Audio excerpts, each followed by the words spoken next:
Welcome to Mind Over Matter, where we feature young Jamaicans who are shooting for the stars. I'm your host, Margaret Boyne. Summerbell is without doubt the biggest name in car racing here in Jamaica. 20-year-old David Senna Summerbell is continuing the legacy while making a name for himself in motorsport. His journey started in go-kart racing at the age of 6, where he has won 4 championships. In 2018, he transitioned to circuit racing. He's presently the lap record holder at Dover Raceway. He shares his journey from go-kart to circuit racing. Welcome to Mind Over Matter, Senna. Thank you. Thank you very much for having me.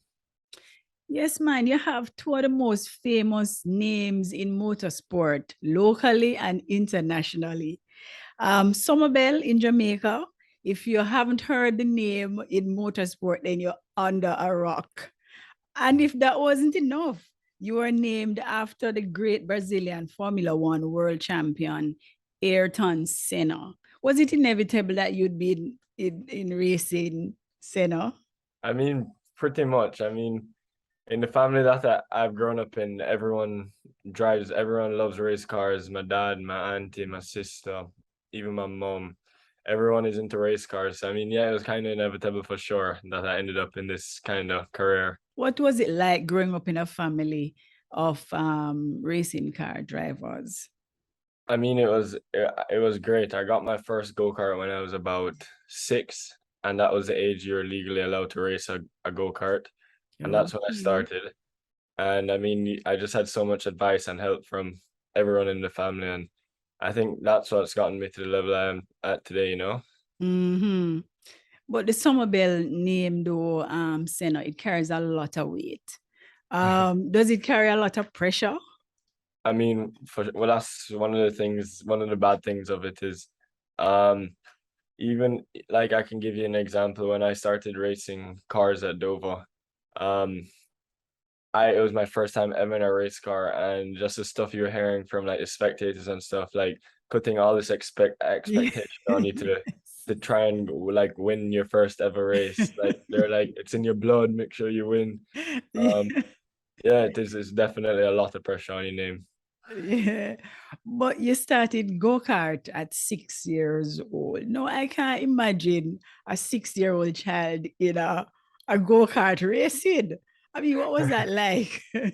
No, well, it was all pretty much probably 6 to 8 year olds, and it was Mhm. a 50cc class. The go-karts were about this big, and yeah, I mean, very safe. We were going maybe like 15 miles an hour, but Mhm. I mean, still lots of fun. That was definitely one of the most fun classes I've done ever. I mean, Mhm. back then there used to be tons of, and I mean, it was like bragging rights when you went to school. There was tons of kids that used to be in those classes, because at that form, I mean, it's so easy to get into, you know, you go out there, there's tons of 50cc carts, you get your kid to race on, you know. So Oh. that was when Mhm. it was very fun and very entertaining.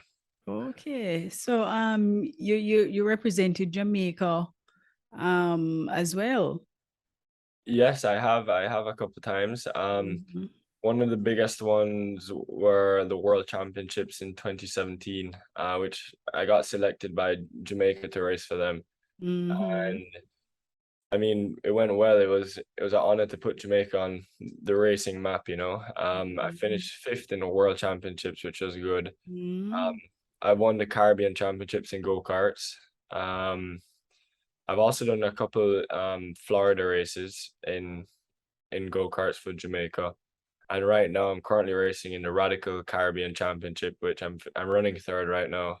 My first time ever driving these cars in a championship. So it's a big Mhm. learning curve, but I'm still trying to do my best for Jamaica, you know? Mhm. But I read that you were also the first Jamaican to race an electric go-kart. Yes. So Tell me that world about champ that. yeah, so I mean, as you know, the whole world is going sustainable. So Mhm. even race cars, so even Formula One is trying to transition to a sustainable way to do it. So their fuels are like 90% 90% sustainable and 10% maybe bad. So they're in the next 5 years, I think they're planning to go full sustainable. So I mean, Mm-hmm. that's gonna transfer even to go-karting, you know. So it was Mm-hmm. the first ever electric world championships, which is what I did. And yeah, it's just the path, it's just the way the world is moving, you know. Everything is Mm-hmm. going sustainable um and yeah, pretty much. Mm-hmm. So was there any difference though? For sure. Mm-hmm. As you know, electric powered vehicles compared to gas, Mm-hmm. it's initially much faster because the power is Oh. is instant. So once you press the gas, it's like 0 to 60 like flying, you know. And Mm-hmm. when um in a combustion car, the piston has to like fire, and so it takes a bit longer to pick up. So Mm-hmm. these electric cars, it was very interesting. We also had a boost button because you remember, electricity is just energy. So every once a lap, it would build up enough energy, and you could press the boost button, and you'd go like 10 miles an hour faster for that um Mm-hmm. 20 seconds on the track. So it Mm-hmm. was very entertaining and very fun to watch because you could use the boost button on the straight and then to pass someone, but they could use it back in the next corner to pass you back, you know. Mm-hmm. So yeah, it Mm-hmm. was very strategic, and it was a lot different. Okay. Going back to go-kart, I've noticed that a lot of top drivers started out in go-kart racing. Why is it so? It's the pathway to Formula One. I don't think there's Okay. any drivers that haven't been go-karting because you learn so many fundamentals when you are go-karting. Um, Oh.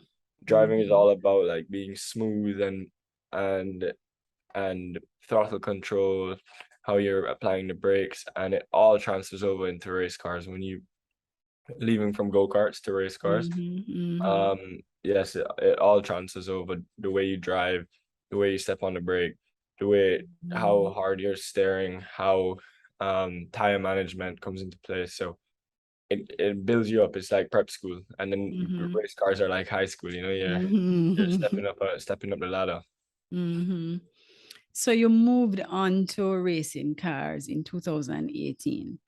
You're a circuit driver. Tell my audience who is what a circuit driver is. I mean, we're I mean, once you think of racing, that's what a circuit driving is, except it's on asphalt and not dirt. So Oh, okay. it's on tarmac. It's on like it'd be like on the road. Like Mm-hmm. that's the surface that we're racing on. Probably a little bit worse.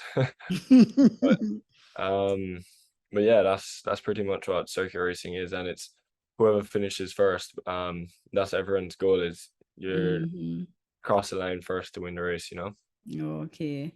All right. So tell me about your first race at Dover. You remember that race? Actually I kind of do, you know. Yeah. I remember my first radical race this year, that was exceptional, but I'll tell you about that a bit later.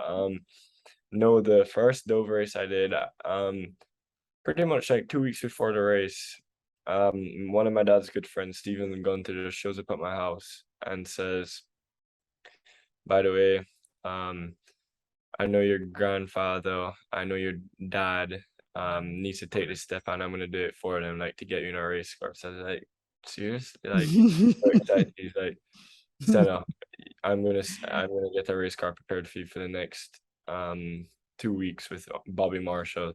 He has a car, and we're gonna work on it for you, and we're gonna put you in a race car. Mhm. So I mean, we went practicing. Maybe I did 2 days before the race. Never driven a race car. Um, and yeah, I so I was very superstitious back then. And I'll give you a funny story. So the first two races, I finished like maybe fifth and fourth, right? Mhm. And I always had a lucky pair of gloves from go-karting. That, no, I'm serious. Every single time I'd use them Yeah. and fist pump my mechanic Devon, somehow I'd win, right? So Okay. I look at Devon, and I'm like, and Devon knows it, right? Like he knows that this never fails. So I look at Devon and I say, Dav, do you think this is a time we should do it? Like I don't think I'm gonna win, but He's like, why not, bro? It's your first time ever. Just do it. Best believe I put on these lucky gloves, just put them on. Going into corner one, there's like the 4 cars in front of me that are supposed to beat me. They all like hit up, like hit each other. I get in front, win the race. And when I came in, it was something else. I mean, hilarious. I guess you still have that glove, no? It's all right. You still have that glove? Honestly, I had to throw them away. They got to the point where they were like I was driving bare hands. Yes. But yeah, I got the same color ones.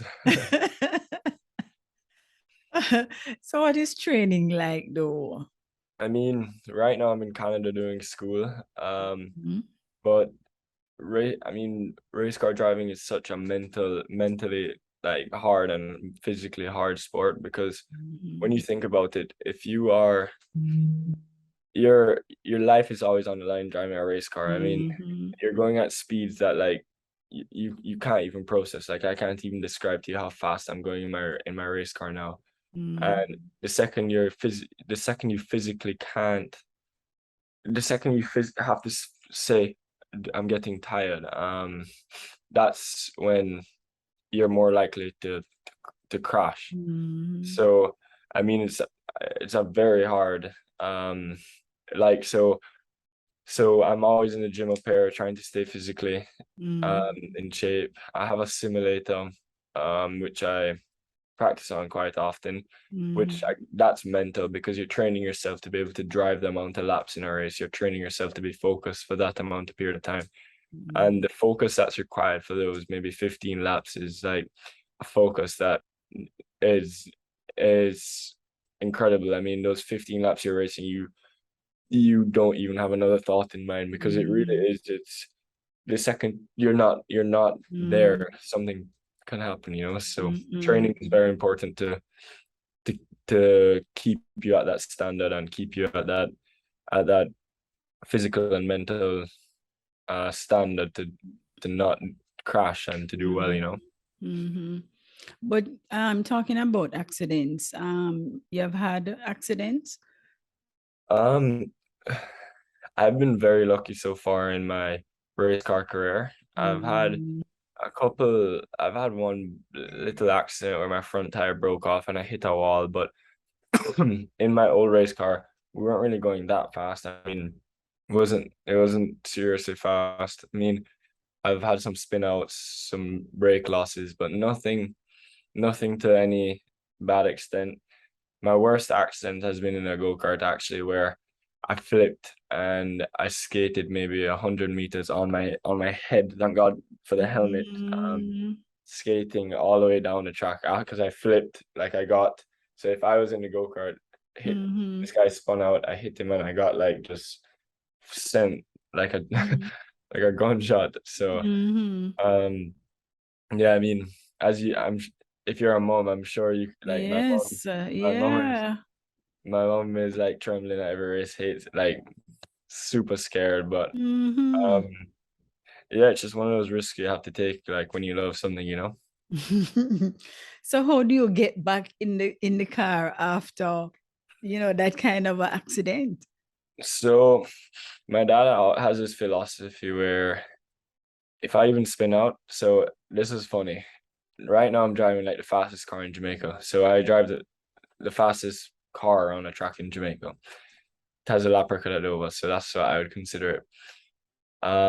So I go out flying. It's a bit wet, and going into one of the fastest corners in the track, I clip some grass, and the car just spins out, and I was this close to like hitting the wall. Like when I spun out, I thank God I like just very lucky to not hit the wall, and I came in and my heart was beating a million miles an hour. Like I just almost had a massive accident. My dad's philosophy is, even from go-karting, my dad's philosophy, I'll tell you what he did when in go-karting after, but he blocked the pits. He said, continue driving, because the second that you actually get in a crash and sit down and think about it, it really gets to you, because you're not gonna ever try to do that again or go that fast again, because if you sit down there and all you can think about is, wow, I almost crashed in this corner, wow, this can happen in that corner next time, instead of just going out immediately, driving the corner 5 minutes after that happened. That's a very important thing that my dad has done. Even that time I flipped in the go-kart. I flipped in the go-kart, my knees were blooded up. I was pretty much like, thank God I didn't break any bones. The hospital declared me safe. Next thing I know, I go back, I'm still at the track because they had a little like doctor set up at the track. Yeah. Next thing I know, when I come out of that, I see my dad and mechanics working, going crazy, putting the cart back together, and I'm there like crying, like, I don't want to race. Like, Yes. I don't want to race. My mom is like, no, he's not racing. He's not racing. And my dad is like, look at me. You're racing. Like, no matter what, you're fine and you're racing. So that's my dad's philosophy. And I mean, yes, it sounds harsh, but I mean, I have to thank him after that, because it's happened to a lot of people where you spin out or get into an accident, you come in and you think about that, and it really affects like your performance in the next couple times. You mentioned your father, Senna. What role does he play in your career? I mean, right now, if it wasn't for him right now, I wouldn't be doing half as well as I am. So he kind of took the decision to stop racing a couple of years ago. And he said he didn't really have a reason for it, but I think everyone really knows the reason now. And that's to be a part of my racing. Okay. Like if he was still racing, it would have been very hard to be a part of my racing. And no, I mean, I think the difference between me and guys this year, I mean, I'm racing in the highest level of racing in Jamaica now, with some of the best drivers, Doug Gore, Kyle Gregg, William Myers, all these top names that have been in it for years before. And this is my first ever year.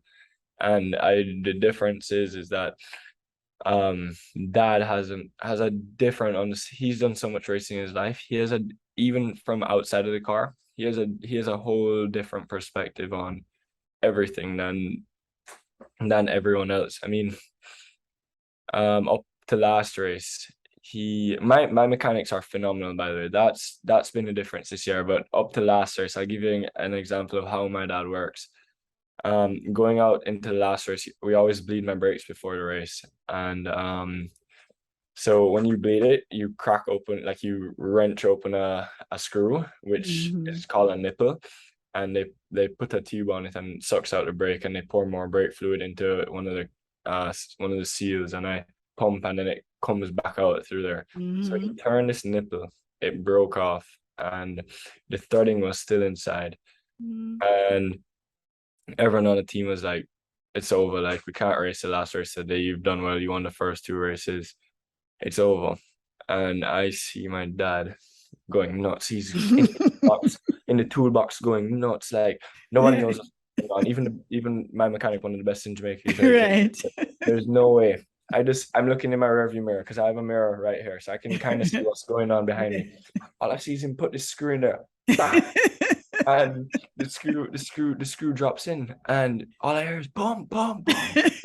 So I start pumping the brake, and they're looking at it very closely to see if fluid is coming out, and of course no fluid is coming out, and I'm sent out to it just from the back.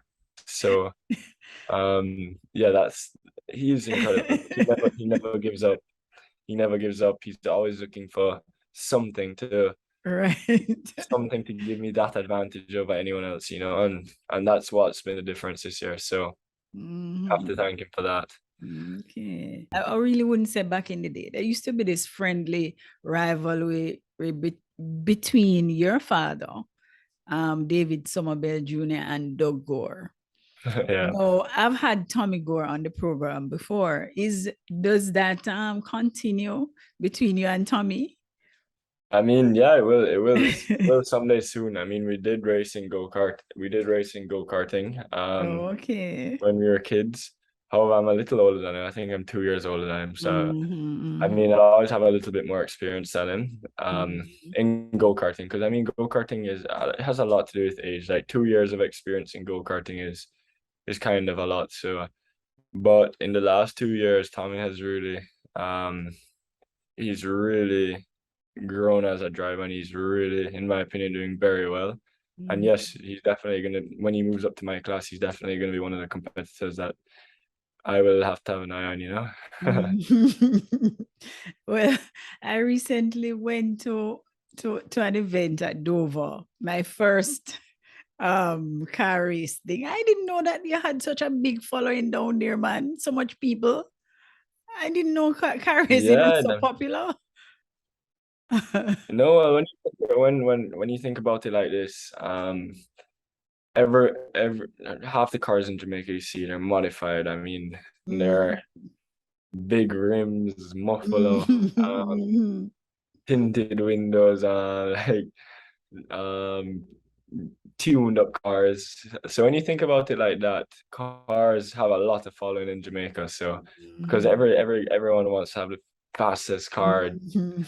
And when you think about it like that, I mean, so when all those people are modifying their cars, they kind of want Yeah, some right. like wisdom to it, you know, or some reason behind it. So I mean, a lot of people um take Dover as like an example, and like a learn, like they come to like look at cars and see them Mhm. and see how fast they can get, and see maybe Yeah. one day if I buy this car, can I race that Dover, you know? So I mean, I Right. think that's where lots of the following comes from. I think the Jamaican culture is like a car culture, you know. So Mhm. I think that's one of the biggest reasons why it's so big. Okay. What kind of car do you race now? So I race a radical SR8, Mm. and it is like an open cockpit kind of Formula looking car. Mm-hmm. So we took that step because Kyle Gregg had brought the first radical to Jamaica in like 2017. And in my opinion, I would say they're the value for money best car in the world. Mm. Compared to what people are spending on their race cars right now. Um, like it's definitely in my race, it's definitely the probably one of the least expensive cars in there. Yet Mhm. still it's the best performing one. And so yeah, it's an incredible car. Really Mm. incredible. Is it difficult to get sponsors? Yes, I mean 2 years ago about that when um and I realized dad wasn't driving the radical and it was just sitting in the office. I said to him, well, like what's going on here? He's like, well, nothing unless you want to race it and you find a way to race it. But he's like, I can't afford it right now to run you in this race car. Like it Mhm. just doesn't make sense. Like he's like, what's there's no real like it just doesn't make sense for you. Mhm. Like you can do other things with that money. So I was like, he's like, but if you found sponsors and stuff, do it, no problem. So I think I was about 18 at the time. I mean, it was my mission to race, like, because obviously when you see your dad's legacy and stuff, and you see the following he has and stuff, you Mhm. kind of want to race like and be like that Yeah. one day, you know. So Mhm. so it was my little mission, and I put together all these proposals, PowerPoint proposals, kind of just indicated all these companies what I could Yeah. do Mhm. for them. And like you said, Dover has a really big following. So I kind of indicated what I could do for them. My goal of being like dad and being the next Jamaican champion and beating all these big guys as an underdog. Mhm. Kind of explained to them that if I did go and beat them this year, I mean, you would have caught my stock price at a very low price compared to what it would be next year. So I think it's kind of time to get on board. And Yes. I think a lot of them sponsor me just for the reason of like they see me do well in go-karting, but it was kind of like it was a big gamble for all these companies because I Mhm. mean if I was to have not done what I did this year, I mean it would have been bad. Like, so this year was the year that I really had to make like a break, you know. It was make or break. And yeah, after the first race meet, my sponsors' faces were, so I have tropical batteries been there with me from go-karting. So that was, they understood, like they kind of sponsoring me in this race car was kind of like the next step of their journey, because they can say they sponsored me from when I was racing go-karts when I was 6 years old. Okay. When I started racing the first race car to now the Radical and being the best driver in Jamaica, you know. So that's they were kind of easy to get on board. And then I got this new oil company in Jamaica called Q8 Oils. And it was a big gamble for them because in racing, you can say in racing, an oil company is one of the most important companies because that's pretty much what runs your car, you know. So the biggest oil brands in Jamaica are there, Q8 Oils, obviously the biggest, AMS Oil, Texaco. So and then in my class, there's Kyle Gerg sponsored by Texaco, Doug Gore sponsored by AMS Oil. I think William is sponsored. Colin is sponsored by Lubit. So these are all these are all oils that when they're racing, it's AMS Oil versus Q8 Oils versus. So then you kind of winning, you kind of put Q8 Oils at another level, saying that this is really why you're winning, you know. So that's how it came down to for that. And then I got Catherine's Peak, obviously the best water in Jamaica, and yeah, so it's been them three for a while now, and we're looking for more. So Okay. What would you say are the skills that are most important to be a race car driver?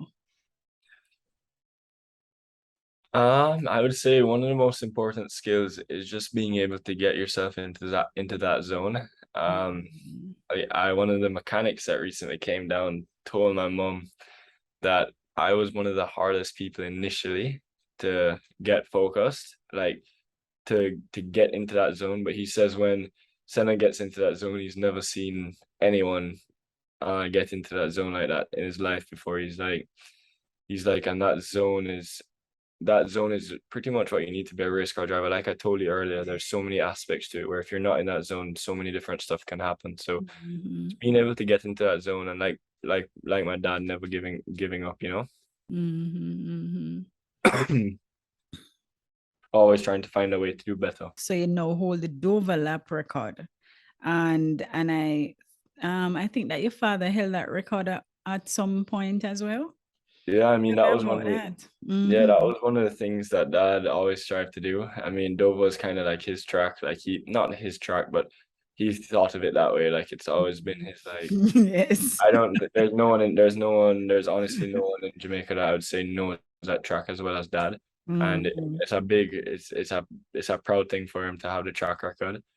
And he knows every inch of that track, like every bump, every crack in the road, like he knows that track to another level. And yeah, not having it when Kyle and them got these fast cars and broke his lap record in everyone, he had stopped racing kind of after he stopped racing and they broke it.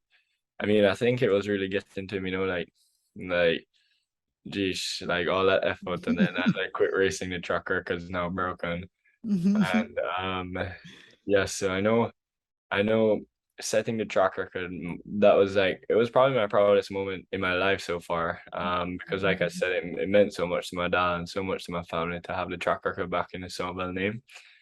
And yeah, I mean, it was a lap that I couldn't even process. Like after I finished the lap, I literally had to like slow down and just say to myself, like, what on earth did I just do? Because when you're going at that, like when you're going at 1:15 for around Dover, you honestly can't even, like your brain can't think as fast as as fast as what you're doing. So I mean it's frightening. It's very frightening after the lap because you know you've put it all on the line and one mistake or one one slip up and it could get into a big accident. But yeah, it's one of my proudest moments so far, and hopefully I can even set the lap record faster next time, you know. All right, so what is your goal in motorsport? Your ultimate goal? So this year my goal was to win the national championship, and it was a very high set goal, and I think I've won it already going into this last race coming up in October, because I've accumulated enough points already. I've won 7 out of the 9 races so far this year, and in the other 2 I had a puncture and I didn't finish one. So 7 out of 9 races so far. There's 12 races for the season, so I've already won over half of the races for the year. So I think I've won that championship. And then my next goal is to do well in this Caribbean Championship that I'm racing in. That's I'm running third right now, which is very good. There's in the next race, there's about 14 cars in it. I've never driven at these tracks before. So that's my goal. That's another goal for this year, to keep doing well and to keep putting the Jamaican flag on the Caribbean map, you know. And then in the next couple of years, I mean, I have 1 more year at university after this, and then I'm definitely going to look into some Le Mans racing, some racing in America, maybe some endurance racing. And yeah, I think I have a link to a team right now, so I'm going to just see how that goes. Maybe do a test run in the summer with one of the Le Mans cars, and yeah, just see where that takes me. I know I've gotten lots of offers next year to race radicals in England, so that might be another route, the Radical English Cup. But I mean, I kind of want to take it a bit further than just radicals, you know. All right, you mentioned university. How do you balance both? I mean, it is tough. Like I said, next week I'm going away on Wednesday, coming back on Monday to go to Trinidad to race the Caribbean Championship. Then I have Monday to Friday at school. No, I have Tuesday to Friday because I'm flying on Monday. And I leave on Saturday to go to Jamaica, to come back on Monday again for an exam, like 2 exams coming up maybe a week after that. So like I said, it's very important to write down your goals. And it's the same for school. I have a calendar and I see exactly what's coming up.